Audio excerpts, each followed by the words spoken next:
और माई की बगिया में बांसों की भीड़ों से निकला करती थी।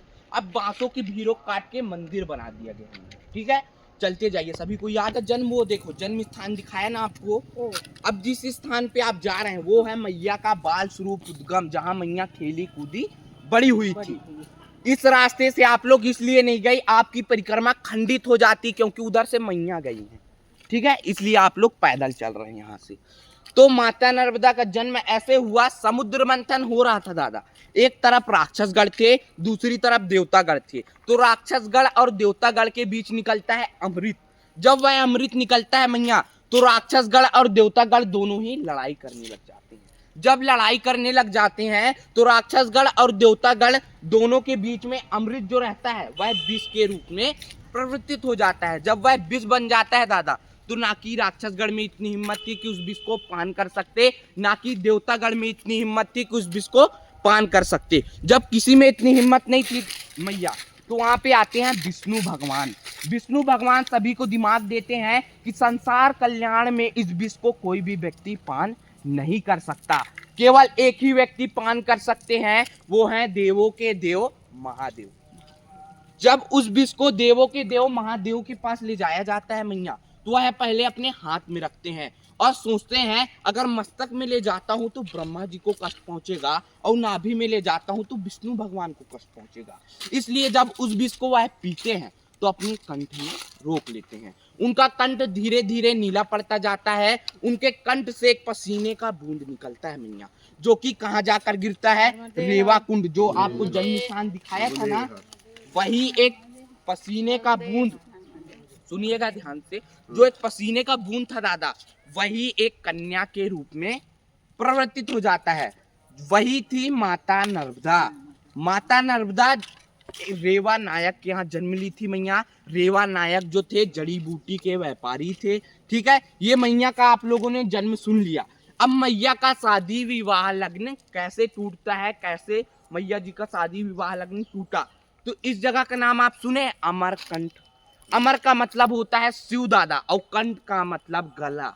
अमरकंठ शिव का गला। शिव के गले से माता नर्मदा की उत्पत्ति होती है, इसीलिए इस जगह का नाम पड़ता है अमरकंठ।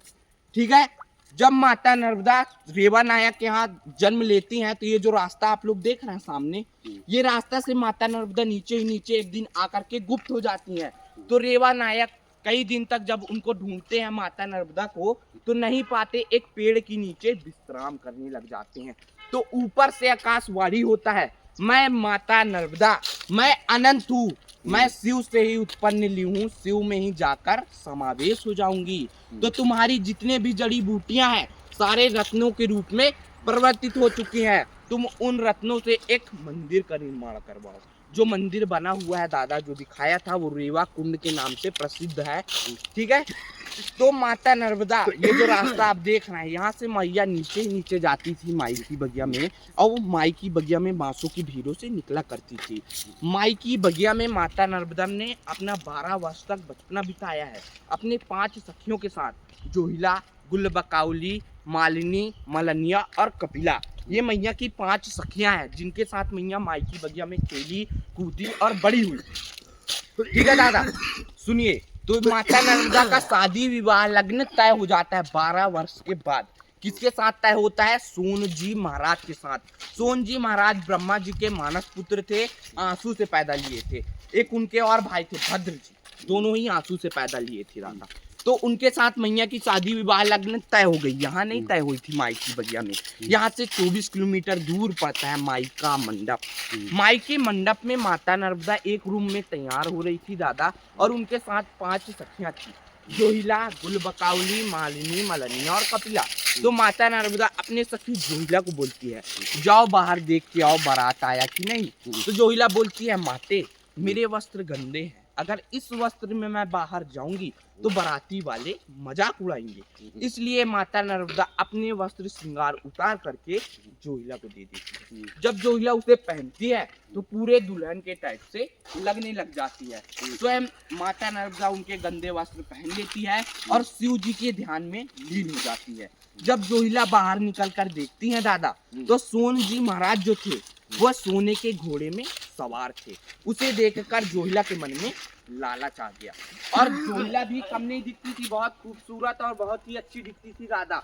और सोन जी महाराज भी बहुत खूबसूरत थे। उसे देखकर जोहिला के मन में लालच आ गया और मंडप में सभी बाराती वाले सोच रहे यही है माता नर्मदा।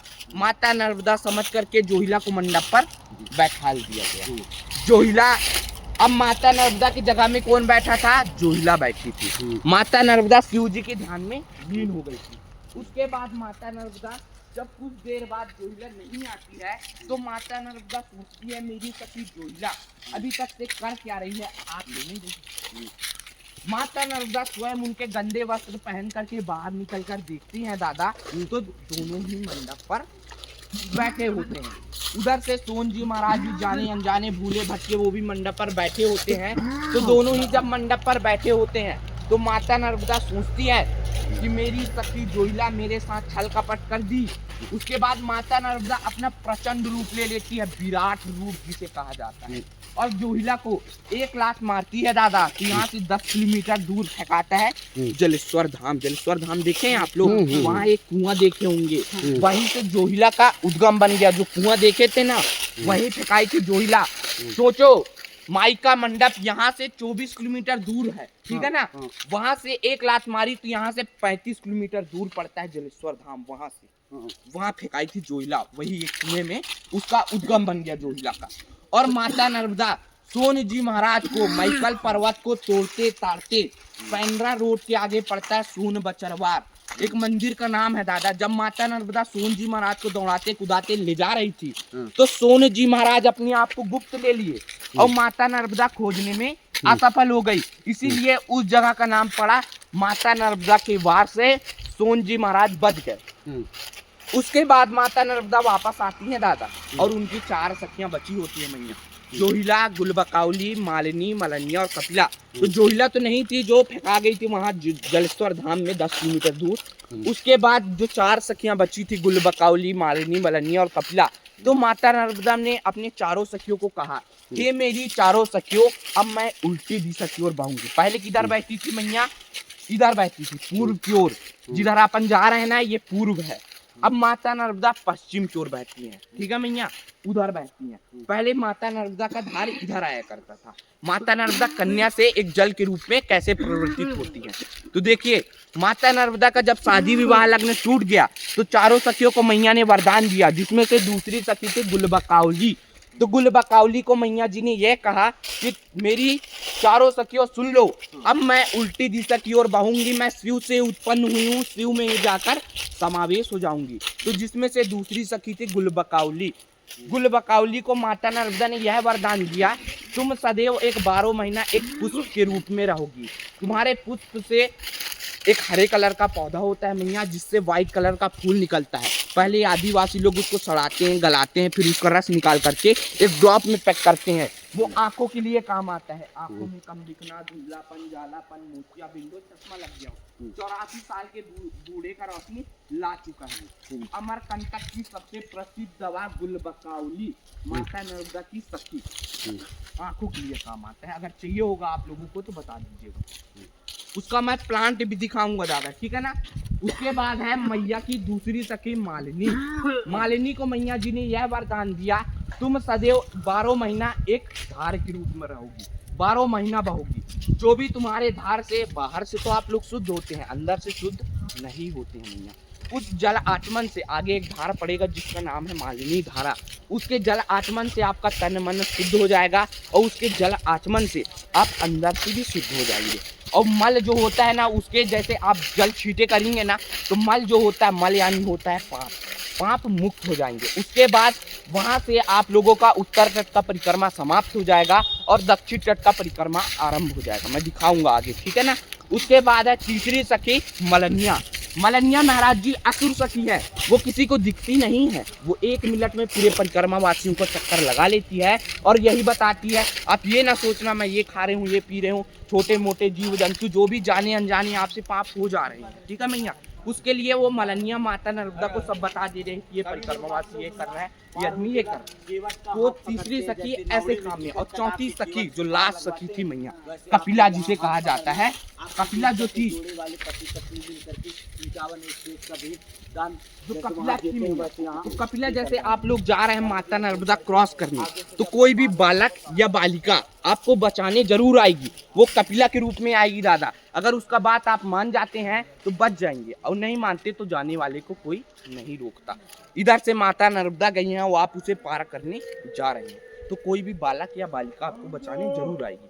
तो इन चारों सखियों को माता नर्मदा वरदान देती हुई उल्टी दिशा की ओर बह गई और कुंवारी ही रह गई। बोलिए नर्मदे नर्मदे नर्मदे। आगे मैया 2 अगरबत्ती लगाना है और 2 मिनट का क्षमा प्रार्थना मांगना पड़ता है।